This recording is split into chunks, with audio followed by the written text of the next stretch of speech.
प्रेरणास्पद कथा YouTube channel पर मैं धनंजय जैन आप सभी का हार्दिक अभिवादन करता हूँ। दोस्तों, एक वखार थी जिसमें कि पेड़ों को काटकर अपने हिसाब से लकड़ियों को छीला जाता था। दरवाजे खिड़कियां बनाने के लिए वो काम आते थे। उस वखार के पीछे बहुत बड़ा जंगल था और उस वखार के मालिक ने, वखार एक तरह से आप फैक्ट्री समझ लीजिए, मालिक ने काफी मजदूरों को अपने यहाँ पर लगा के रखा था। उसमें एक कुंदन काका करके बहुत फेमस थे। उम्र होने आई थी, 60 साल के हो गए थे, पर सबसे ज्यादा लकड़ियां वे ही काटते थे।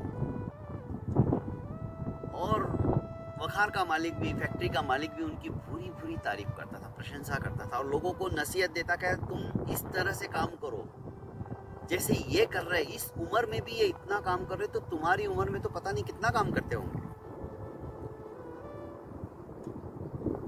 2-3 नौजवान ऐसे थे जो कि उनकी तारीफ सुन नहीं सकते थे, काफी उनके दुश्मन हो चुके थे, पर कुंदन काका को इससे कोई फर्क नहीं पड़ता था। वे अपने काम में तल्लीनता से डूबे रहते थे।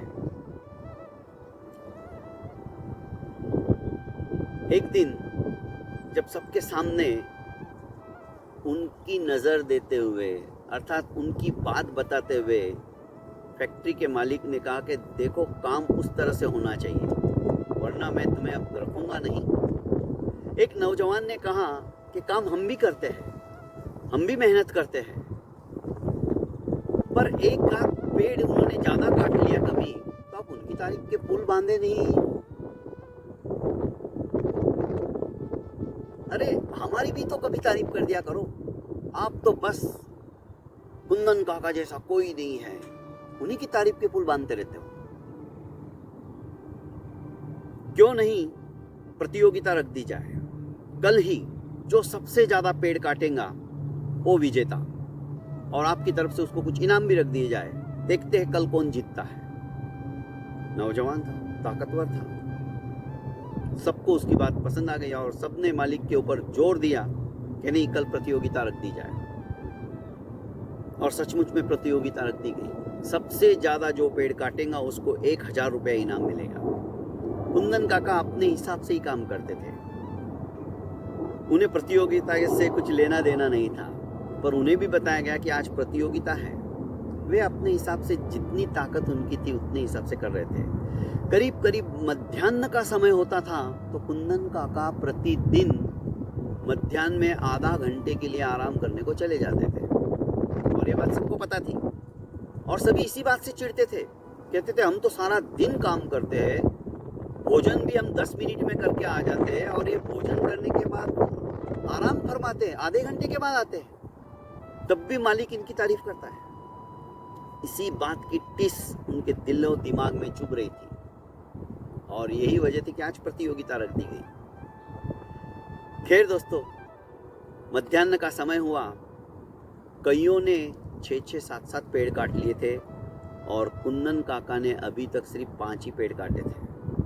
सब समझ गए इस बार तो कुंदन काका हारने वाले हैं।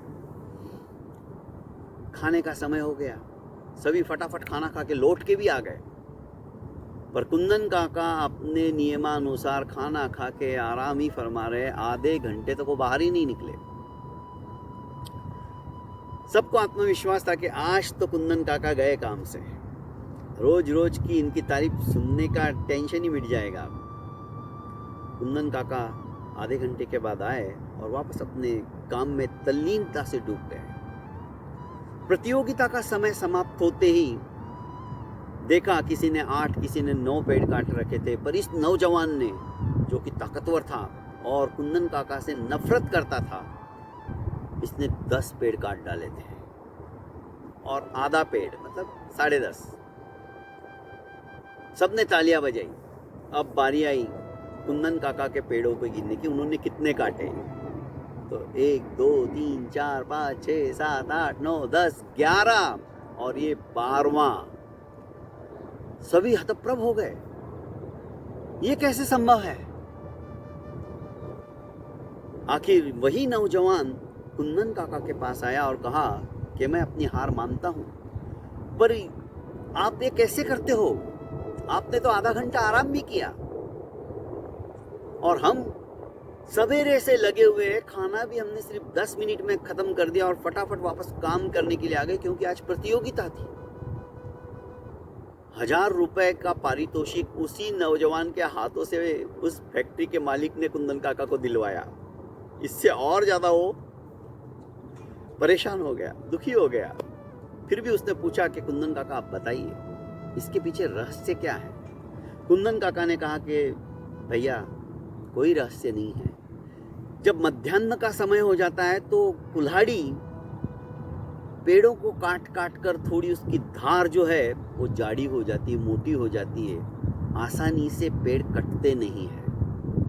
खाना खाने के बाद में सुस्ताने के बहाने ही सही मैं बैठे बैठे अपनी कुल्हाड़ी को धार मारता रहता हूँ और उसको और तेज करता हूँ और तीक्ष्ण करता हूँ ताकि तुम 10 मारने के बाद में थोड़ा सा पेड़ कटता है, मैं 2 मार के उस पेड़ को काट देता हूँ क्योंकि उसकी धार पैनी रहती है। यही कारण है दोस्तों, कहने का अभिप्राय यही है कि प्रत्येक कार्य के अंदर हमें अपनी विचक्षणता का, अपनी बुद्धिमत्ता का, उसकी धार तेज करके रखना है, अर्थात नए नए चीज़ों को डेवलप करना है।